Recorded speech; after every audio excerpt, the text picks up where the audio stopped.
मैं आप सभी को राइट टू इक्वलिटी बताऊंगा। Right to equality, first equality before law, second equal protection of laws, third prohibition of discrimination in grounds of religion, caste, race, sex और place of birth.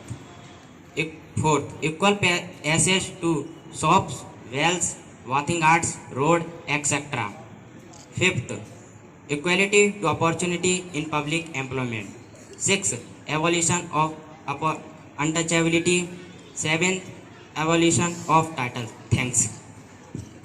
सुप्रभात, मेरा नाम वंश चौहान, मैं कक्षा 9 का छात्र हूँ। मैं आपको बताऊंगा समता या समानता का अधिकार। अनुच्छेद 14, विधि के समक्ष समता। राज्य के अधीन सभी नागरिकों के लिए एक समान अधिकार बनाएगा तथा उन पर सही ढंग से लागू करेगा। अनुच्छेद 15, धर्म, लिंग, जनजाति या जन्मस्थान के आधार पर भेदभाव का निषेध। राज्य के द्वारा धर्म, लिंग, जनजाति के आधार पर मनुष्य के जीवन में किसी भी क्षेत्र में भेदभाव नहीं किया जाएगा। अनुच्छेद 15, लोक नियोजन के विषय में अफसर की समानता। राज्य के अधीन किसी भी पद पर नियुक्त या नियोजन से संबंधित सही व्यक्तियों के लिए अफसर की समानता दी जाएगी।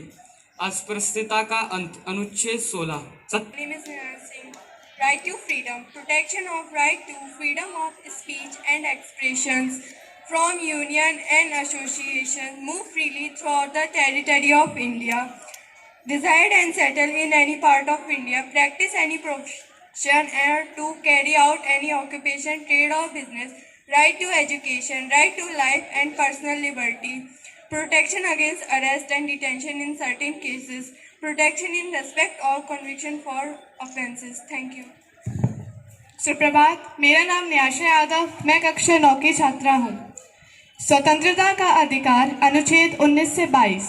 अनुच्छेद 19, मूल स्वतंत्रता में कुल 7 तरह की स्वतंत्रता का वर्णन है, लेकिन अब सिर्फ 6 हैं। अनुच्छेद 19A, बोलने की स्वतंत्रता। नोट, प्रेस की स्वतंत्रता का वर्णन भी अनुच्छेद 19A में ही है। अनुच्छेद 19B, शांतिपूर्वक बिना हथियारों के एकत्रित होने और सभा करने की स्वतंत्रता। अनुच्छेद 19C, संघ बनाने की स्वतंत्रता।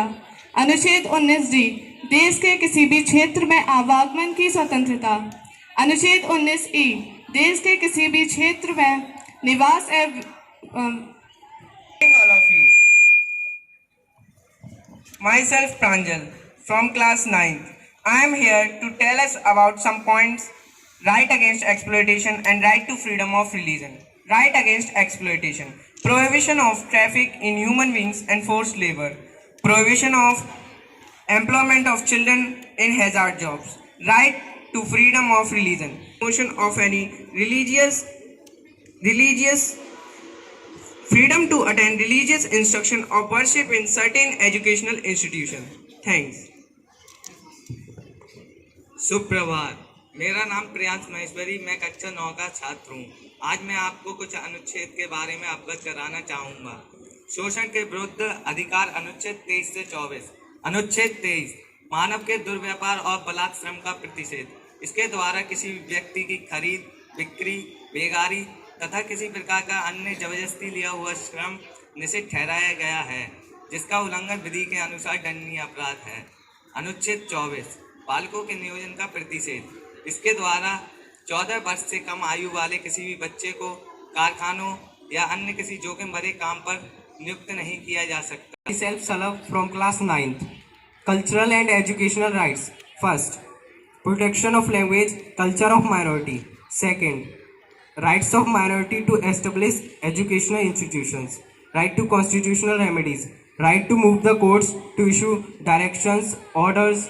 Rights for enforcement of laws. Thank you.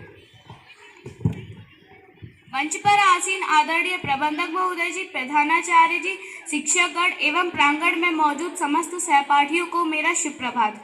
मैं अनन्या अग्रवाल कक्षा 9 की छात्रा हूँ। आज मैं आपको संस्कृति और शिक्षा संबंधी अधिकारों के बारे में बताना चाहती हूँ। अनुच्छेद 29, अल्पसंख्यक हितों का संरक्षण। अल्पसंख्यक वर्गों को अपनी जाति, धर्म आदि को सुरक्षित रखने का संविधान है और किसी को भी जाति, धर्म आदि के आधार पर उसे किसी भी सरकारी शैक्षिक में प्रवेश करने से नहीं रोका जाएगा। Class 9। fundamental right of our constitution as well as foreigners except with enemy alliance. Equality before law, protection in respect of conviction for offences, protection of personal life and liberty, right to elementary education. The fundamental rights that are available for the citizens only. First, prohibition of discrimination on ground of religion, caste, sex, place of birth. Second, equality of opportunity in the matter of public employment. Third, protection of six fundamental rights mentioned in the Article 19. Fourth,